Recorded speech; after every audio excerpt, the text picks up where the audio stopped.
1000 ने मना किया तो रॉयल्टी आ गया, 5000 ने मना किया तो टेक्निकल आ गया। अब मैं आपसे पूछता हूं, ये घाटे का सौदा है? और फिर भी हम कह रहे हैं सर क्यों प्रोडक्ट यूज करना? 100% करो, और 100% प्रोडक्ट यूज करने से आपका डायमंड क्लब, जो बार बार चिल्लाया जाता है ना डायमंड क्लब करो। मैं रात को विनोद जी से बात कर रहा था, बोले सर मेरा घर छोटा सा परिवार है, उनका बहुत बड़ा नहीं है, बोले मेरा घर में डायमंड क्लब हो जाता है, इतने प्रोडक्ट तो मेरे घर में लग जाते हैं। अब प्रश्न आता है डायमंड क्लब क्यों करना? डायमंड क्लब से आपको एंट्री मिलेगी भीलवाड़ा, थोड़ा बहुत कमी है तो पड़ोस में दे दो किसी को, लेकिन भीलवाड़ा क्यों जाना है उसकी आगे बात करेंगे। तो diamond club, you know diamond club क्यों करना चाहिए समझे आज? आरसीएम में आप किस लिए आए? डायमंड बनने, बिल्कुल फैक्ट है। यहां ये 10-20 हजार, लाख 2 लाख कमाने का काम नहीं है, ये 50 लाख कमाने का काम है महीने का, और लोग कमा रहे हैं आरसीएम में। तो आप किस लिए आए हो? डायमंड बनने। तो आपको पता है डायमंड कब बनोगे? बड़े ध्यान से समझना। सानिया मिर्जा को जानते हो जो हमारी ब्रांड एम्बेसडर है वुमेन की? अमिताभ बच्चन जी को जानते हो जो हमारे बहन के ब्रांड एम्बेसडर हैं? सचिन को जानते हो जिसको क्रिकेट का भगवान कहा जाता है?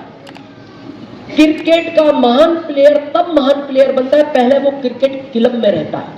हॉकी का बड़ा प्लेयर तब बड़ा प्लेयर बनता है पहले वो हॉकी क्लब में रहता है। फुटबॉल का बड़ा प्लेयर तब बड़ा प्लेयर बनता है पहले वो फुटबॉल क्लब में रहता है। आप आरसीएम में तभी डायमंड बनोगे जब डायमंड क्लब में रहोगे, इसलिए डायमंड क्लब जरूरी है अगर डायमंड बनना है तो। नहीं तो आप 4000 वॉल्यूम करो, 3000 करो, जितना भी करो आपकी इच्छा, लेकिन डायमंड बनना है तो डायमंड क्लब होना जरूरी है। क्लियर है? इस तरह ये सिस्टम काम करता है। 3 तरह से ये कंपनी पैसा बांटती है। कितनी तरह से?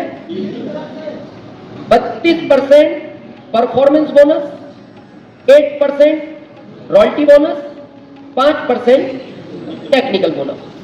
जब आप इस सिस्टम की शुरुआत करोगे तो ये बिजनेस थोड़ा ऐसा चलेगा,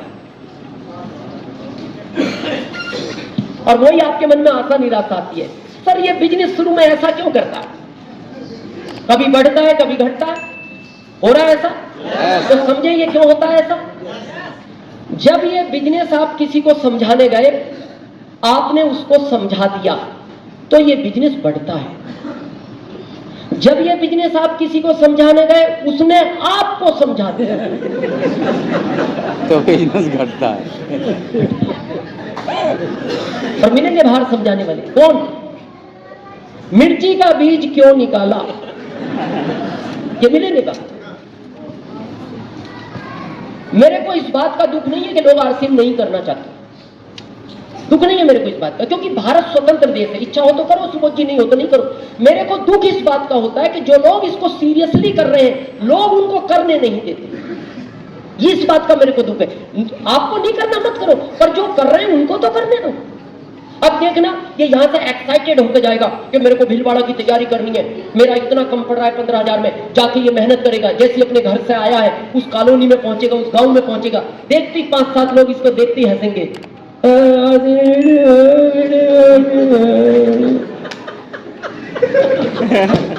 अरे तू शांत रह यार, चुप रह जा।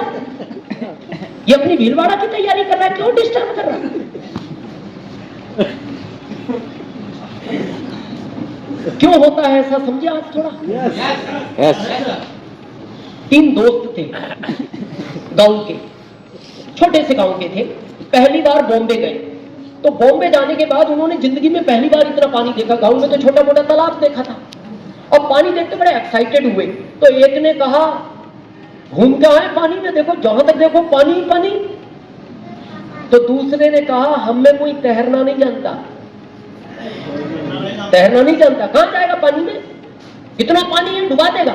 तीसरा बोलता नाव खड़ी है ना, नाव इतनी बड़ी बड़ी नाव से चलेंगे। तो जब वो नाव वाले के पास पहुंचे तो नाव वाला बोलता है देखो हमारे आज ड्राइवर स्ट्राइक पे है, छुट्टी है ड्राइवरों की, इंजन की नाव है, 1 घंटे का 1000 लगता है, तुम में से कोई चला सकता है तो ले जाओ। तो दूसरे ने पहले को पूछा तू ट्रैक्टर चलाना जानता है ना? उसने कहा यार ट्रैक्टर अलग चलाना है, ये नाव है। बोले ट्रैक्टर में हैंडल है, इसमें भी वही हैंडल है। ट्रैक्टर में एक्सीलेटर है, इसमें भी वही एक्सीलेटर है। ट्रैक्टर में तो और ध्यान रखना पड़ता है किधर किधर ले जाना है, यहाँ कहाँ कोई ध्यान नहीं, किधर भी इधर ले जा इधर ले जा, यही तो चलना है। अब उसने मोटिवेट करा तो वो चल पड़ा, अब वो चल पड़ा तो बड़ा आनंद आया उनको। जब 20, 30, 40 मिनट हो गए तो एक ने दूसरे को कहा, जाएंगे कहां, किनारा तो दिखता नहीं।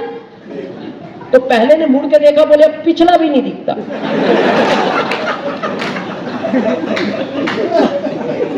तो एक ने कहा, यार मारोगे, मोड़ो मोड़ो, नाव मोड़ो, तो उधर ही चलो जिधर से आए। अब वो नाव मोड़ने लगे तो अब समुद्र में लहरें आती रहती हैं। अब वो तो अनपढ़ आदमी थे, जैसे ही उन्होंने एकदम नाव को टर्न किया, उन्हें थोड़ा घुमा के लेना था, उन्होंने तुरंत मोड़ ली तो अचानक एक बड़ी लहर टकराई और उसने नाव को पलट दिया। अब जब नाव डूबने लगी तो वो भी डूबने लगे। तो हमारे भारत में कहावत है, मरता क्या नहीं करता। तो जैसे तैसे वो हाथ पैर मारते गए मारते गए मारते गए तो समुद्र के बीच में एक टापू था, उस पर चढ़ गए। तो जान तो बच गई, पर दूर दूर तक आदमी दिखाई ना दे, आवाज दे, कोई सुनने वाला नहीं। तो ऐसे में आदमी किसको याद करता है?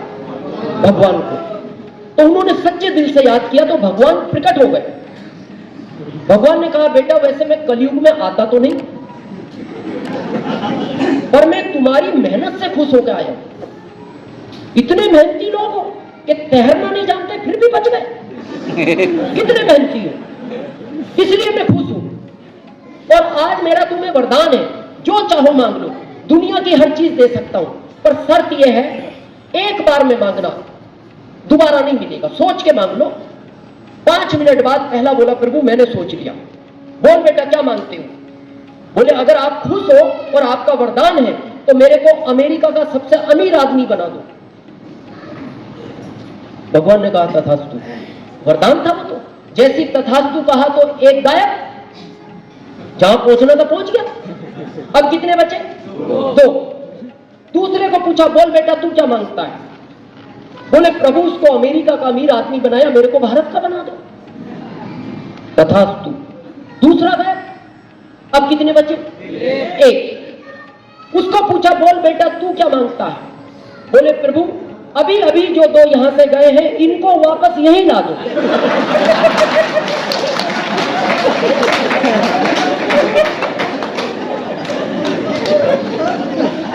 तथास्तु। अब वो तो वरदान था और तीनों को था। तो जैसे ही भगवान ने कहा तथास्तु तो अमेरिकन इंडियन दोनों टापू पे आ गए।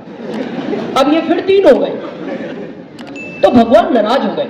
तो भगवान ने उस तीसरे व्यक्ति को कहा, बेटा मैं अभी तक खुश था लेकिन अब मैं खुश नहीं। अरे वरदान तो तेरे को भी सेम था जो इनको मिला था। ये अमेरिका का बन गया, ये भारत का बन गया, तो तू भी तो जापान ऑस्ट्रेलिया कहीं का बनता। तो उसने कहा, भगवान देखो सीधी सी बात है, मेरे को बनना नहीं है पर मैं दूसरों को बनने नहीं दूंगा। और ये वाली प्रजाति सबसे अधिक मात्रा में भारत में पाई जाती है। यहां तो घर वाले नहीं करने देते, और बाहर वालों को तो छोड़ो, वो बड़ा भाई बोलता है कहां फंस गया तू, घर वाले नहीं करने देते। तो मेरा ऐसा कहना है, आपको नहीं करना मत करो, लेकिन जो बेचारा कर रहा है अपना कैरियर समझ के उसको तो करने दो। और ये लोग जब तक मिलेंगे ये बिजनेस ऐसा चलेगा, लेकिन ये मिलने बंद होंगे। क्यों होंगे? क्योंकि हर चीज का, आप फील्ड में जाते हो तो ज्यादातर क्या सुनने को मिलता है? क्या मिलता है? नो। चाहिए क्या? यस। मिलता क्या है? नो। ईमानदारी से उत्तर देना। जब लोग आपको आरसीएम के लिए मना करते हैं तो थोड़ा उदास होते हो, मॉरल डाउन होता है, कॉन्फिडेंस कम होता है, और मिलता नहीं है ज्यादा मात्रा में। क्यों मिलता है और कब ये मिलना बंद होगा? आज मैं आपको उस शब्द की ताकत बताऊंगा जिससे आज आप हताश हो जाते हो, जिससे आपका मॉरल डाउन हो जाता है। आज के बाद इस शब्द से आपका कॉन्फिडेंस बढ़ेगा। आज जब आपको कोई नो बोलेगा, अब आपको दुख नहीं होगा, खुशी होगी, इसी शब्द से होगी। क्या कारण है? ऊपर वाले ने इस दुनिया में हर चीज का एक कोटा बना रखा है, हर चीज का एक कोटा है। जैसे ही वो कोटा कंप्लीट होगा वो चीज मिलनी बंद हो जाएगी। इनका भी कोटा है इन शब्दों का। जैसे इसको समझते हैं, आप देखते हो किसी को शुगर 50 साल में होता है, किसी को 70 साल में होता है। तो 50 वाले ने डॉक्टर को जाके पूछा, डॉक्टर साहब ये मेरे पड़ोसी को 70 साल के बाद शुगर हुआ, मेरे को 50 में क्यों हुआ? तो डॉक्टर ने कहा तुम्हें जितना मीठा 70 साल तक खाना था तुम अभी तक खा चुके हो, तुमने कोटा अपना पूरा कर लिया, 50 में तुम्हें शुगर हो गया। और ये रियल है, मेरे घर वाले जानते हैं, कुछ सीनियर जानते हैं, मेरे को एसी से बहुत प्रॉब्लम है, सरवन जी भी जानते हैं उस बारे में। मैं अगर 6-7 घंटे एसी में रह जाऊं तो मेरे को सुबह में बहुत छींक आती है, लगातार 5-7 मिनट खूब आती है। तो मैंने कई डॉक्टरों से कंसल्ट किया, तो डॉक्टरों ने कहा कि आपको एसी छोड़ना पड़ेगा, एसी को छोड़ दो, ये आनी बंद हो जाएगी। मैंने कहा फ्लाइट में वो बंद नहीं करते एसी, फ्लाइट में वो एसी मेरे लिए क्यों बंद करेंगे? राजधानी में एसी के बगैर स्लीपर कोच नहीं है और मैं 2 से ज्यादा सफर करता हूं। तो बोले फिर तो आपको छींक आएगी। तो मैंने पूछा मेरे को इस बात का दुख नहीं है मेरे को छींक क्यों आती है, पर मेरे साथ ये लोग दूसरे भी तो सफर करते हैं, इनको क्यों नहीं आती? तो उन डॉक्टर का जवाब था तुम्हें पूरी जिंदगी में जितना एसी यूज करना चाहिए था तुम अभी तक कर चुके हो,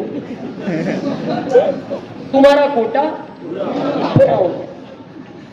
इन शब्दों का भी कोटा है, जिस दिन ये कोटा पूरा होगा ये लोग मिलने बंद हो जाएंगे, फिर आपको केवल ये लोग डाउट है, मैं प्रैक्टिकल सिद्ध करूंगा, क्योंकि आपको लगेगा सर ये मोटिवेशन पार्ट है आपने सुना दिया, मैं आज प्रैक्टिकल सिद्ध करता हूं। हमारे यहाँ लीडरशिप अचीवर है, लीडरशिप अचीवर यस। कितने लोगों ने अभी तक आरसीएम के लिए आपको मना कर दिया? एग्जैक्ट आंकड़ा तो नहीं होगा, 10, 20, 50, 60, 100, 500 से ज्यादा। धन्यवाद, 500 से ज्यादा रॉयल्टी अचीवर है हमारे भी, रॉयल्टी अचीवर। लगभग कितने लोगों ने आपको आरसीएम के लिए मना कर दिया अभी तक? 1000 से ज्यादा लोग मना कर चुके। ओके, टेक्निकल अचीवर है, यस। टेक्निकल कितने लोगों ने अभी तक? 5000 से ऊपर, 5000 से ऊपर, एक को 2000, 5000 से ऊपर मना कर दिया। अब बड़े ध्यान से देखना, 500 ने मना किया तो लीडरशिप आ गया, मना करने से तो आया है। 1000 ने मना किया तो रॉयल्टी आ गया, 5000 ने मना किया तो टेक्निकल आ गया। अब मैं आपसे पूछता हूं ये घाटे का सौदा है? ये घाटे का सौदा देखो आप, ये तो फायदे का सौदा है, जिससे आपका मॉरल डाउन हो जाता है, वो जितना ज्यादा मिलता है उतना तो फील बढ़ा रहा है। तो आज के बाद इनको ढूंढो, ढूंढो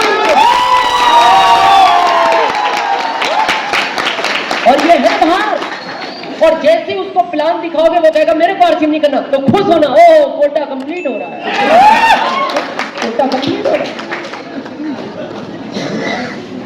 ये कोटा मैंने 5 साल में पूरा कर लिया था।